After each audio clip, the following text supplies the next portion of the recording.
Bonjour à toutes et à tous et bienvenue sur cette nouvelle académie InVivox. Euh, Vous avez bien raison d'être parmi nous ce midi. J'ai le plaisir d'être votre hôte aujourd'hui. On va parler de retour du présentiel et comment justement utiliser le distanciel, utiliser le digital pour magnifier tous les événements qu'on va organiser dans les mois et les années qui arrivent. On se donne 1 ou 2 minutes pour récupérer les derniers retardataires. Merci à tous les participantes, merci à tous les participants. Vous êtes très nombreux depuis qu'on a lancé cette académie en septembre dernier. Là, on est quasiment à 10 000 inscrits uniques sur les différentes sessions qu'on a pu organiser de l'académie. Donc, c'est un véritable succès.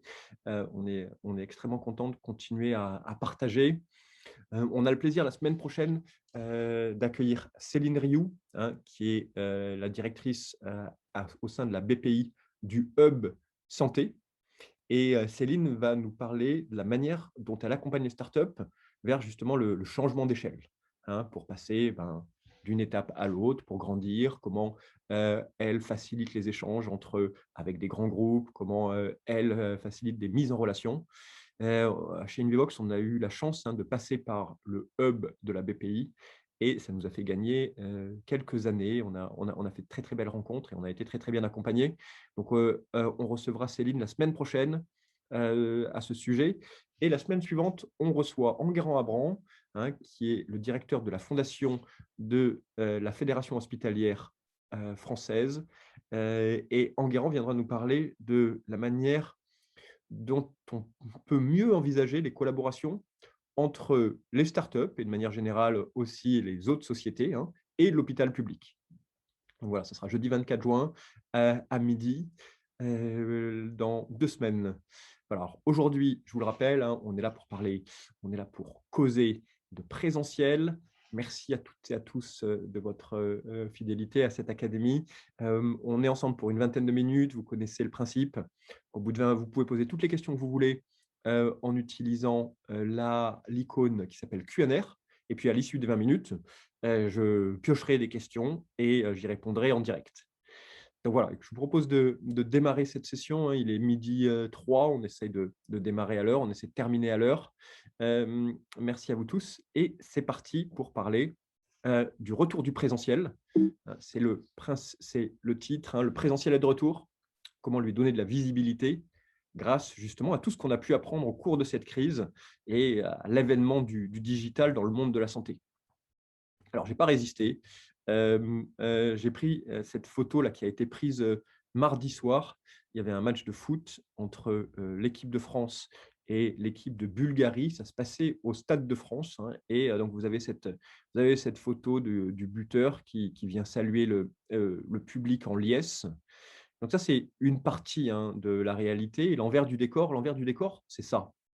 C'est le Stade de France, donc qui contient à peu près 80 000 personnes. Et il y avait une jauge de 5 000 personnes. Tout le monde était entassé sur la même tribune et surtout un stade qui résonnait un petit peu creux puisque seulement 5 000 places autorisées sur 80 000 personnes. Alors évidemment, vous saisissez tous l'intérêt de cette petite allégorie pour démarrer. C'est qu'effectivement, le présentiel est de retour, mais on sait tous que le présentiel est de retour avec une jauge et que cette jauge va éloigner des futurs événements une grande partie des participants. Alors, le présentiel est de retour. Il est de retour, vous l'avez sûrement constaté. Des congrès commencent à refaire leur apparition avec des jauges. Là où on pouvait auparavant inviter 5 000, 10 000, 30 000 personnes, aujourd'hui, sur chaque congrès, on va avoir des jauges. Également, on a le grand retour de tout ce qui est symposium et masterclass à partir du mois de septembre essentiellement. Et puis, la réouverture des hôpitaux permet de réorganiser des staffs, des tables rondes avec les différentes équipes. Alors, pour démarrer, peut-être une première question que j'aimerais vous poser. Vous connaissez le principe, on pose pas mal de questions, on essaie de rendre ces sessions interactives. Donc, j'ouvre le vote, vous devez voir la fenêtre qui apparaît. Est-ce que vous, de votre côté, que ce soit au nom de votre société ou si vous êtes un professionnel de santé, est-ce que vous comptez participer à des événements présentiels, là, dans les mois qui arrivent d'ici la fin de l'année? Je vous laisse quelques secondes pour voter, puis ensuite, je stoppe et puis je partagerai avec vous toutes et avec vous tous. Hop, allez, je clôt le sondage dans 3, 2, 1 seconde, c'est terminé et je partage les résultats. Vous voyez, 70 de personnes, d'entre vous qui, vont participer à des événements présentiels dans les mois, dans les semaines qui arrivent, hein. C'est effectivement le retour du présentiel. C'est très peu de non, hein, seulement 10 et puis, 20 de personnes qui, se posent encore la question. Alors, aujourd'hui, hein, vous allez voir, c'est un topo qui est très pratique, sur, quelques bonnes règles pour se relancer dans le présentiel. Alors, je vais pas résister non plus à reprendre cette une de Libération, hein, qui est pas toute fraîche parce que elle date de l'année dernière. Mais on est effectivement sur un retour à la normale, un L apostrophe anormal, puisqu'on le voit, dans les congrès, ben, les congrès reviennent, mais pas tout à fait comme avant, hein, avec cette histoire, de jauge, avec, éventuellement les passes sanitaires qui seront demandées. Moi, je me suis inscrit à un concert, hier et il était bien spécifié que pour pouvoir rentrer dans le concert, ben, on me demanderait, mon certificat de vaccination. Donc on se dirige, gentiment mais sûrement vers, un retour à la normale.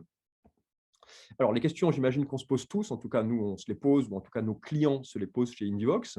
La première question, bah, c'est, comment est-ce qu'on va faire pour remplir les événements qu'on va organiser, hein, puisqu'il y a beaucoup d'incertitudes qui planent aujourd'hui encore. Est-ce que les professionnels de santé vont se déplacer, comme auparavant? Est-ce qu'il va y avoir justement, bah, de manière massive le besoin de retrouver, de la chaleur humaine, du dialogue, de la discussion et non pas derrière un écran, mais en tête-à-tête, en prenant un café, ou une bière. On se pose aussi la question de comment attirer du monde sur ces événements, comment attirer du monde sur un stand, par exemple, si vous vous apprêtez à organiser un congrès. On se pose aussi la question sur, heu, comment calculer la réussite d'un événement, hein, donc le fameux retour sur investissement. Comment assurer le suivi, hein, d'un événement? C'est souvent le nerf de la guerre, hein. L'organisation d'un événement, finalement, entre guillemets, «c'est le plus facile». S'il n'y a pas de suivi derrière, bon, ben, c'est un petit peu un coup d'épée dans l'eau. Et puis la dernière question, hein, est-ce qu'on peut vraiment faire comme si de rien n'était? C'est-à-dire se dire: «Bah, voilà, les choses recommencent et puis on reprend nos bonnes ou nos mauvaises habitudes», hein, j'aurais plutôt tendance à dire, on reprend nos mauvaises habitudes, du passé où on organise un congrès, bon, on ne sait pas vraiment, calculer le retour sur investissement, on ne fait pas trop de suivi et tout ça. Voilà toutes les questions que je vais essayer d'adresser, pendant ce topo. Et évidemment, une question fondamentale, aujourd'hui, c'est comment se différencier quand on organise des événements présentiels? Le monde d'avant, bah, vous le connaissez, hein, c'était ces congrès géants, c'était des formations qui se passaient au bloc opératoire, c'était, du compagnonnage, c'était des masterclass. Donc ce monde d'avant, bon, comme je le dis, bon, il est clairement très, très chamboulé. Et aujourd'hui, bah, avec le présentiel de retour, comment donner de la visibilité en utilisant, toutes les bonnes pratiques qu'on a pu découvrir, hein, pour beaucoup d'entre nous pendant, la crise depuis mars dernier. Alors, je vais vous lister, hein, vous allez voir, c'est un catalogue de bonnes pratiques. Pour certains d'entre vous, elles seront peut-être évidentes. Pour d'autres, vous allez peut-être en tirer quelques bénéfices. Je vous laisserai libre de juger à la fin à travers un sondage.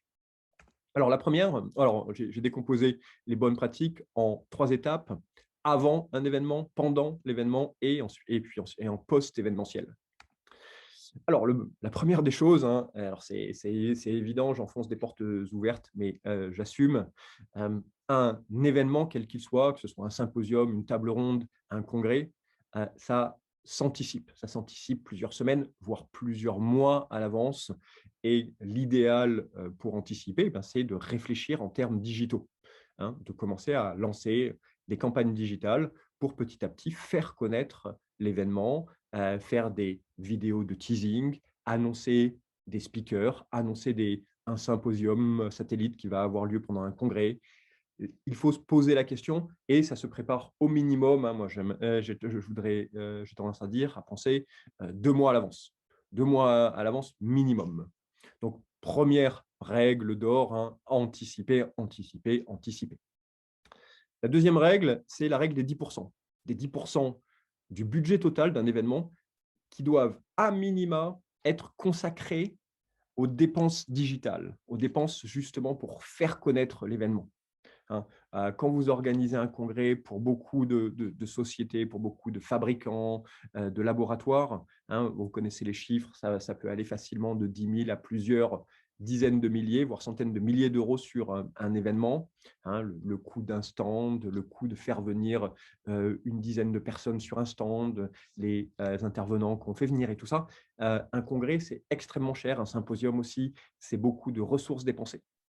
Et nous, chez Invivox, on dit voilà, utilisez 10% du montant. Donc, voilà, si vous prévoyez de dépenser 25 000 euros sur un événement dans un congrès, consacrez au minimum 10%, c'est-à-dire 2 500 euros pour faire connaître ce qui va se passer dans les mois à venir et attirer, hein, pousser l'inscription, pousser l'envie de venir sur votre stand, pousser l'envie de s'inscrire à un événement. La règle des 10%, c'est le minimum, hein, que nous conseillons d'investir en digital. Et c'est simple comme règle à regarder. Si vous êtes en dessous des 10%, ben, vous n'allez pas donner la visibilité à votre événement, toute la visibilité qui se doit. Donc ça, c'était notre règle numéro 2. Règle numéro 3, hein, on est toujours en amont d'un événement, c'est l'organisation d'un webinaire, hein, en mode teaser. Si par exemple, vous organisez une matinée, un symposium qui va durer toute une matinée, ben, demandez à un des intervenants, par exemple, de prendre 20 minutes pour expliquer quels vont être les bénéfices, pourquoi est-ce que ça vaut la peine de se déplacer, pourquoi prendre une journée sur son temps de travail pour venir pour s'inscrire et pour participer à une session. Donc, un webinaire, vous en avez tous organisé. Chez Invivox, on en a organisé 1500 depuis le début de la crise. Un webinaire aujourd'hui, c'est simple et ça permet justement de rassurer. Ça permet aussi de donner les premières clés. Ça se travaille évidemment en amont. Ça permet de faire connaître l'événement à venir et puis aussi de valider, de rassurer. Ça permet de poser peut-être quelques premières questions, hein. C'est simple à organiser, c'est peu coûteux et ça permet de commencer à donner de la visibilité à un événement que vous organisez ou que vous prévoyez d'organiser. Donc, le webinaire en règle numéro 3.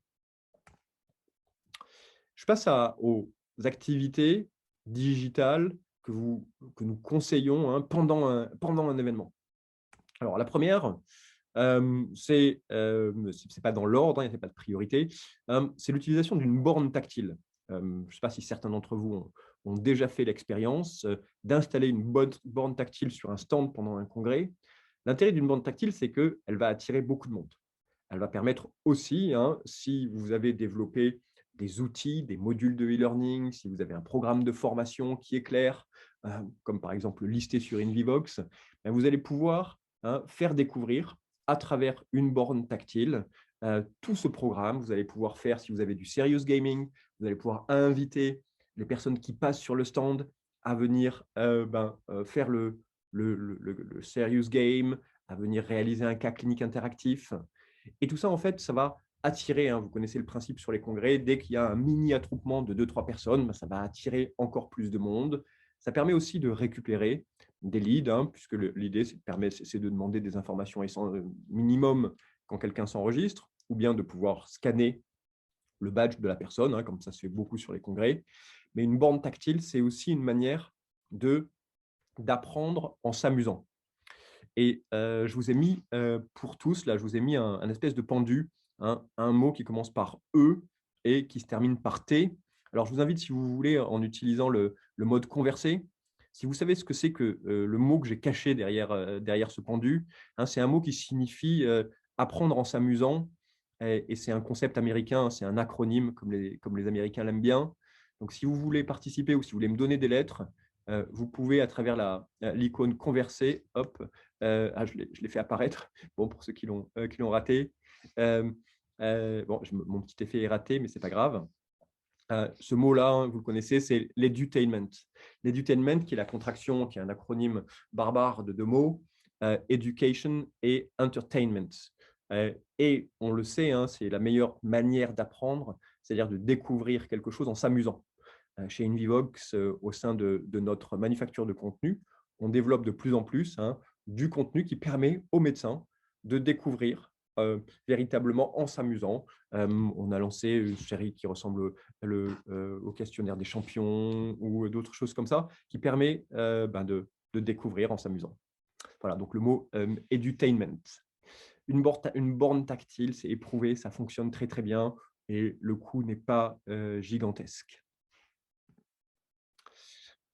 Un point qui est absolument fondamental, hein, c'est la récupération des SMS. Prenons l'exemple où vous organisez un symposium satellite pendant un congrès. Et vous avez proposé à des médecins, à travers les campagnes digitales qui ont eu lieu 1 mois ou 2 mois, vous avez enregistré beaucoup de monde à cet événement. Quand vous allez demander les informations d'enregistrement, demandez le 06. Hein, proposez sur vos champs d'enregistrement de récupérer le 06. Nous, c'est ce qu'on fait systématiquement chez Indivox. Quand vous créez un formulaire d'enregistrement à un événement, vous pouvez utiliser notre formulaire par défaut, mais vous pouvez aussi rajouter différents types de champs, comme par exemple récupérer le portable, récupérer le numéro RPPS, des personnes qui s'enregistrent et tout ça. L'intérêt du 06, ensuite, quand vous avez récupéré ce 06, c'est de pouvoir, à différents moments du congrès, quand vous organisez un événement, de pouvoir relancer les professionnels de santé, les gens qui se sont inscrits à cet événement. Par exemple, 15 minutes avant votre symposium satellite, envoyez un SMS global à tous les inscrits pour leur faire une petite piqûre de rappel en leur disant « Nous vous rappelons que dans 15 minutes, dans la salle B612, démarre notre symposium consacré à tel sujet. » Il n'y a rien de mieux. Le SMS, vous le savez tous, c'est la première chose qu'on regarde. Quand on reçoit un message par SMS, et beaucoup d'entre nous, parce qu'on a des enfants et que nos enfants communiquent avec nous par SMS, c'est la première chose qu'on regarde. Donc, pareil pour les médecins sur un congrès qui ont oublié qu'ils étaient inscrits à un événement ou qui sont embarqués dans une discussion avec un confrère ou sur un stand. Le fait d'envoyer un SMS à différents moments clés, ça permet de faire une piqûre de rappel et de s'assurer d'un maximum de présence de participants à vos événements. Rien de plus simple, il suffit de récupérer le 06 et puis ensuite de le mettre dans des boucles qui sont envoyées automatiquement et qui sont programmées à l'avance. Donc, le SMS, c'est quelque chose d'extraordinaire, ça fonctionne et c'est très, très simple à mettre en place. Autre chose, nous, qu'on aime faire chez Indivox, c'est qu'on aime simplifier l'accès à l'information. Et par exemple, vous savez tous pendant les congrès qu'il y a ces immenses séances de posters. Et les posters, vous voyez exactement, j'imagine tous que vous savez tous comment ils sont faits. L'information, elle est très, très difficile à digérer, surtout quand il y a 200 posters qui se ressemblent. Rien n'empêche de traiter l'information différemment et puis sur un poster, de transformer un poster en une infographie et puis de mettre un QR code qui permet de télécharger directement pour les personnes intéressées l'intégralité de l'étude clinique. Et c'est pour ça que je disais que revenir dans le monde d'avant où on fait exactement les mêmes choses, ça serait de la bêtise.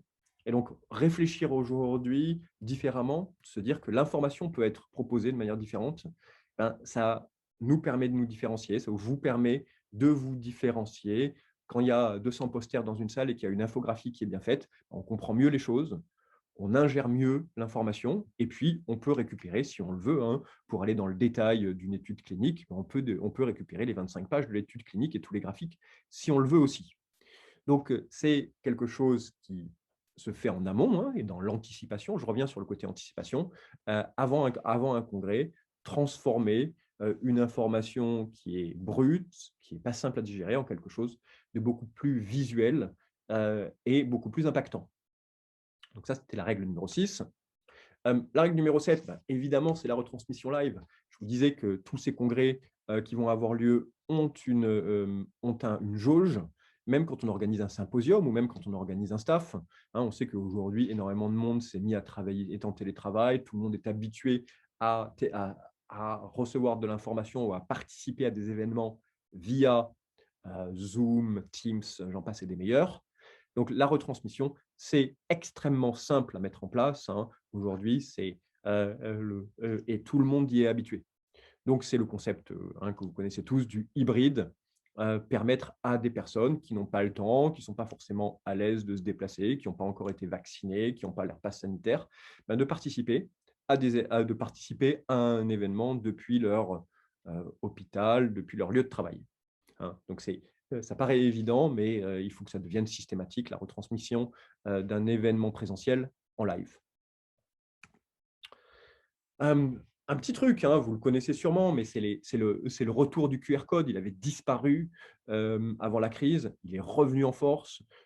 Quasiment tous les restaurants aujourd'hui ont transformé leur menu en QR code. Là, tous les téléphones, il y a plus besoin de télécharger quelque chose, hein. Il suffit de passer son téléphone au-dessus du QR code et ça lance automatiquement l'information. Même chose, hein, sur un congrès, sur un événement. Tout ce que vous faites, rajoutez un QR code qui va permettre aux personnes intéressées de récupérer l'information. Je vous ai parlé de l'étude clinique, ça peut être un QR code qui renvoie vers tout votre programme de formation bien organisé sur une page sur InVivox pour voir les prochains événements à venir, ceux du passé, les modules disponibles et tout ça. Et ce QR code, hein, faites-en un QR code géant sur un stand, mettez-le, insérez-le dans tout votre matériel promotionnel, dans tout le print que vous faites, rajoutez ce QR code, hein, qui renvoie vers un endroit qui centralise l'information. Le QR code, c'est ultra simple à mettre en place, c'est quasiment gratuit et ça a un effet bœuf, comme on dit. Donc ça, c'était les événements à mettre en place pendant le congrès. Et puis après un événement, hein, il y a 2 autres choses qui sont fondamentales, hein, et qui représentent 90% du succès, c'est le suivi. C'est-à-dire que si vous avez organisé tous ces événements, si vous avez été capable de récupérer pour chaque événement que vous organisez, la liste détaillée des participants. Et la liste détaillée des participants, c'est évidemment leur nom, c'est leur prénom, mais comme je vous disais tout à l'heure aussi, c'est leur portable, c'est leur numéro de RPPS, c'est leur spécialité, c'est à travers des sondages aussi leur intérêt pour tel type de pathologie, tel type d'approche et tout ça. Et en fait, 90% du succès, il va dépendre de ce que vous allez faire après un congrès. Après un congrès, on a plutôt tendance à relâcher la pression, hein. On s'est dit, ça y est, c'est fini, les médecins sont repartis chez eux, le stand est démonté, on passe à autre chose. Mais en fait, non, hein. Et c'est là, je pense, où l'erreur est majeure. C'est là où débute véritablement le travail commercial, c'est-à-dire être capable d'éplucher tous les participants, comme je l'ai mis sur ce camembert, de classer les participants et puis en fonction, hein, de ce que vous avez recueilli comme information des participants, et ben d'envoyer les listes de participants à vos commerciaux, département marketing, à vos ASM, peu importe. Et puis ensuite, de continuer le suivi, c'est-à-dire de le faire une première fois, mais de s'assurer que les personnes qui ont participé à un symposium ont bien été relancées, qu'au bout d'un mois, vous puissiez leur renvoyer éventuellement un questionnaire de satisfaction. Tous les éléments, hein, qui vont faire que tous ces participants, tous ces clients ou futurs clients se transforment, enfin que les prospects se transforment en clients. Voilà, on a tous naturellement, hein, le réflexe de relâcher la pression le jour même du congrès, alors que le travail ne fait que commencer. Le travail de conversion ne fait que commencer. Donc ça, c'est le point numéro 9, il est fondamental.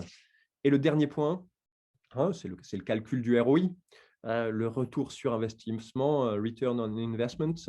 Le retour sur investissement, il est rendu possible parce que vous savez combien vous avez dépensé sur ce congrès, sur cet événement. Vous savez exactement combien vous avez dépensé en amont de l'événement pour annoncer, pour donner de la visibilité digitale. Vous savez combien vous avez investi dans vos orateurs. Et grâce justement au digital, vous avez récupéré le nombre de participants. Et ces participants, à partir du moment où vous savez qui a participé et combien vous avez investi, vous allez pouvoir commencer à faire des calculs de retour sur investissement, ce qui n'était pas possible dans le passé, hein, parce qu'on ne récupérait pas forcément le nom des participants aux différents événements. Donc, le retour sur investissement, ça vous permet ensuite de prendre les bonnes décisions. Est-ce qu'il faut de nouveau participer à ce congrès? Est-ce qu'il faut plutôt pousser un symposium ou plutôt faire autre type d'activité? Hein, il n'y a que ça aujourd'hui pour affiner les différentes stratégies. Donc ça, c'est le retour sur investissement. J'arrive au bout de mes 10 recommandations. Ce que je vous propose, c'est de passer à un sondage où je vais vous laisser choisir, hein, sur ce sondage. J'ouvre le vote. Euh, Parmi ces recommandations, hein, est-ce qu'il y en a certaines que vous allez suivre? Alors, vous avez plusieurs choix possibles. Hein, donc, vous allez toutes les suivre, vous allez en suivre aucune parce que vous faites déjà ça et c'est formidable. Euh, et puis là, je vous ai remis les 10 recommandations que je propose. Hein. L'anticipation, la règle des 10% du budget, l'installation d'une borne tactile. Donc, je vous laisse un petit peu plus de temps, hein, parce qu'il y a pas mal de réponses possibles.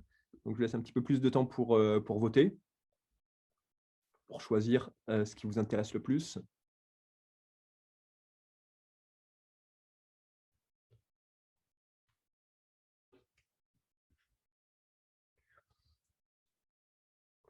Alors, il y en a qui sont ultra faciles, hein, si vous ne le faites pas. L'installation d'un QR code, c'est vraiment c'est facile et c'est absolument peu coûteux. Les 06, est-ce que vous allez écouter mes conseils sur les 06? Hop, je laisse 5 secondes et puis j'éteins. Hop, 3, 2, 1. Je mets fin au vote. Alors, OK, il y a 2 personnes qui vont suivre absolument toutes mes recommandations. C'est formidable.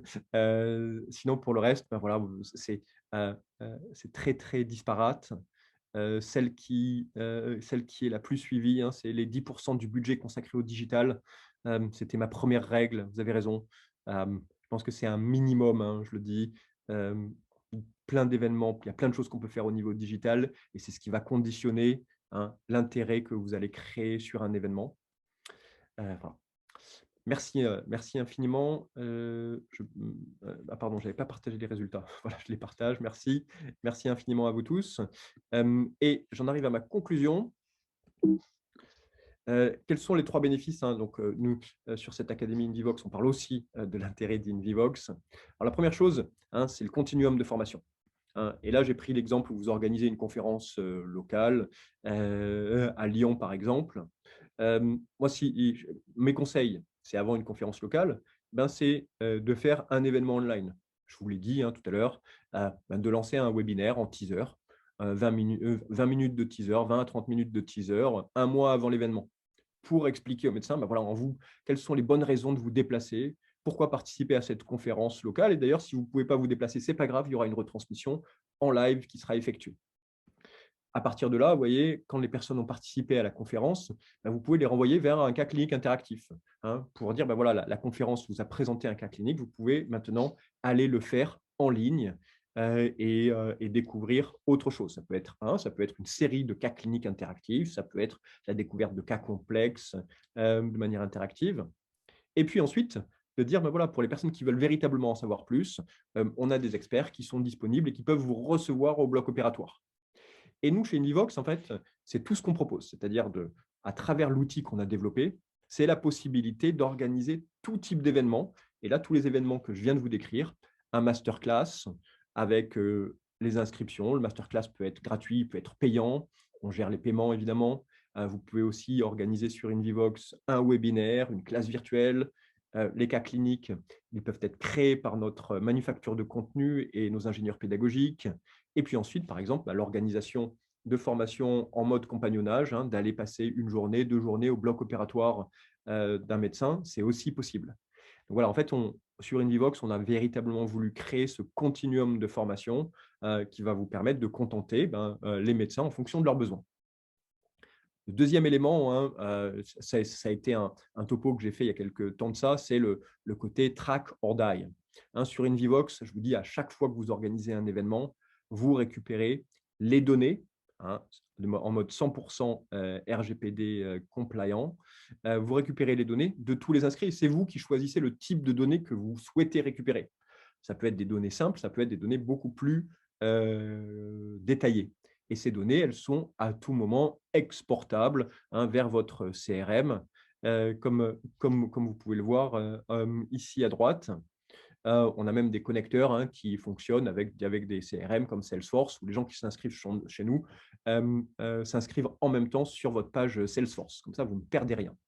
Donc, suivre les inscrits, ça vous permet de les relancer, ça vous permet de les filtrer, et puis ensuite de les donner au département médical, au département commercial, pour que justement, comme je vous le disais, après un événement, commence véritablement le travail de conversion. Ça, c'est le deuxième bénéfice d'Invivox. Et le troisième bénéfice, vous le connaissez peut-être pour ceux qui ont participé à différents topos, mais on a développé ce qu'on appelle chez nous la Content Factory, la manufacture de contenu, où on a des ingénieurs pédagogiques qui sont capables de transformer un cas clinique classique en un cas clinique interactif sur le mode de l'edutainment. On apprend en s'amusant. On est capable de transformer un replay d'un webinaire en un smart replay enrichi, chapitré, avec des quiz, et également une capsule produit qui permet de faire de la formation à distance sur un dispositif médical. Donc, voilà les 3 grands bénéfices d'Invivox, et c'est là-dessus que je termine ma présentation avec un dernier sondage. Et je vous laisse répondre à ce sondage. Je le lance tout de suite. Hop, j'ouvre le vote. Merci encore à tous de votre participation. Et puis à l'issue de ce sondage, je prendrai des questions. Donc, comment est-ce que vous avez trouvé cette présentation? Waouh, bof, bof. Trop généraliste, trop succincte. J'ai envie d'en savoir plus. Et n'hésitez pas, pour ceux qui ont envie d'en savoir plus, on a très souvent, à l'issue de ces topos, les gens nous contactent et on est ravis de prendre le temps chez Invivox de pouvoir mieux comprendre quels sont vos besoins. Si vous avez des questions, si vous voulez fouiller des points, on est ravis. N'hésitez pas à nous contacter. Je vais vous donner vous allez voir dans la slide suivante, nos contacts. Donc, n'hésitez pas. Je laisse 3 secondes pour prendre les derniers votes. Hop, 3, 2, 1. Écoutez, merci infiniment. Pour ceux qui veulent en savoir plus, n'hésitez pas à nous contacter. Je vous donne ici directement nos contacts. Donc, moi, je suis Julien Delpech, je suis le fondateur d'Invivox, le cofondateur, et Cédric Devise, qui est notre responsable commercial, que vous pouvez aussi contacter directement sur son email pour en savoir plus, pour déclencher un rendez-vous, déclencher une discussion. On est vraiment ravis, et puis c'est tout l'objectif. On fait des présentations qui sont parfois un petit peu trop générales, parce que c'est rapide, c'est volontaire aussi, et on est ravis de rentrer dans le détail avec vous. Voilà, j'ai été très bavard aujourd'hui, j'ai dépassé mon temps de parole, il est 12h30. Je vous propose de prendre quelques questions. Alors, j'ai une première question qui est de Alicia. Merci beaucoup, Alicia. Le SMS n'est-il pas aujourd'hui remplacé par des messageries instantanées? Vous avez l'impression que c'est maintenant associé à de la pub ou à un code de vérification. Alors, il y a différents moyens aujourd'hui, vous avez raison. On peut utiliser des messageries instantanées, pas de problème. Vous pouvez faire ça. Le SMS, nous, on l'a constaté, ça reste ultra efficace. Parce qu'on sait que dès qu'il y a un téléphone qui vibre dans une poche, eh ben, on prend le téléphone et on regarde. Et si l'information qui s'affiche directement en notification push sur l'écran, c'est rendez-vous dans 10 minutes pour le début du webinaire ou pour le début d'un séminaire, ça fonctionne très bien. Une question anonyme. Ne risque-t-on pas de prendre des personnes en présentiel, ne risque-t-on pas de perdre des personnes en présentiel si on retransmet l'événement en live? Alors oui, la réponse est oui, mais je pense surtout, c'est que vous risquez d'en gagner. Vous risquez surtout de gagner de nombreuses personnes si vous faites les deux. Parce que si vous ne faites que du présentiel, il y a aujourd'hui encore, il y a des gens qui ne veulent pas se déplacer, ne veulent pas se retrouver avec trop de monde. Il y a beaucoup de monde aussi qui n'a pas le temps aujourd'hui, parce que beaucoup de médecins sont en train de récupérer tous les patients qu'ils n'ont pas pu voir pendant cette année de crise. Donc, ma réponse, c'est on va peut-être en perdre certains, mais vous allez surtout gagner énormément de monde. Et puis derrière, si vous gérez bien les inscriptions, ben, vous allez pouvoir ensuite recréer l'événement, faire un replay, aménager le replay, enrichir le replay pour informer tout le monde.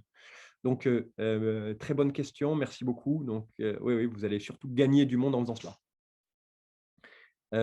Également, une question sur est-ce qu'on doit faire un événement physique? Est-ce qu'un événement physique et hybride doivent se dérouler en même temps? Oui, oui, oui, bien sûr, c'est le principe. Et comment est-ce que les exposants, gèrent la cible physique et la cible digitale? En fait, c'est 2 équipes différentes, hein. Je pense qu'il y a véritablement l'équipe commerciale qui est présente sur un événement, que ce soit un congrès, un symposium, peu importe. Et vous avez aussi, ben, l'équipe de marketing digital qui doit travailler main dans la main avec l'équipe, commerciale, ben, pour s'assurer qu'il y a un maximum de monde qui participe à l'événement présentiel, mais aussi qui puissent se connecter à l'événement distanciel. Donc, c'est vraiment un travail en binôme entre l'équipe commerciale et l'équipe de marketing digital. Écoutez, je veux, j'ai beaucoup parlé, donc je ne veux pas trop déborder, hein. J'ai une question sur les RGPD aussi, hein. Donc, le RGPD, nous, aujourd'hui, c'était une contrainte, hein, c'est devenu un réflexe. Tout ce qu'on fait est entièrement RGPD chez Invivox. À chaque fois qu'on permet à un médecin, un professionnel de santé de s'enregistrer à une formation, ben, tout ça a été validé par des avocats, des cabinets d'avocats spécialisés, que tout ce qu'on fait est complètement et 100% en ligne avec le RGPD. Je vous propose de terminer sur une dernière question, qui est comment optimiser l'interaction entre les médecins en présentiel et ceux en digital? Ben, vous pouvez utiliser ce que j'ai fait un petit peu aujourd'hui, tout à l'heure, c'est les sondages. C'est justement permettre aux médecins qui sont dans une salle et à ceux qui sont à distance, hein, de voter, peut-être pas forcément sur les mêmes choses, pas forcément au même moment. Il y a plein d'outils, hein, aujourd'hui qui existent, qui sont des outils qui sont pluggables aux différentes solutions de visioconférence, pour créer de l'interactivité là-dessus. Voilà, mais écoutez, pour en savoir plus, n'hésitez pas, vous avez nos contacts à Cédric et à moi. N'hésitez pas à nous contacter sur nos emails pour déclencher un rendez-vous, pour rentrer dans le détail de vos préoccupations et puis de voir éventuellement aussi si on peut participer, si on peut vous aider sur certains sujets. Merci, bon appétit à toutes et à tous. Merci de votre fidélité à l'Académie Invivox. Et puis, ben, à jeudi prochain, pour ceux qui voudraient suivre le topo de Céline Rioux, hein, qui est la responsable au sein du hub santé de la BPI et qui va parler de la relation entre les startups, les grands groupes et le moyen de faire grandir les startups grâce au hub de la e-santé, grâce au hub santé de la BPI. Bonne journée, bon appétit à toutes et à tous.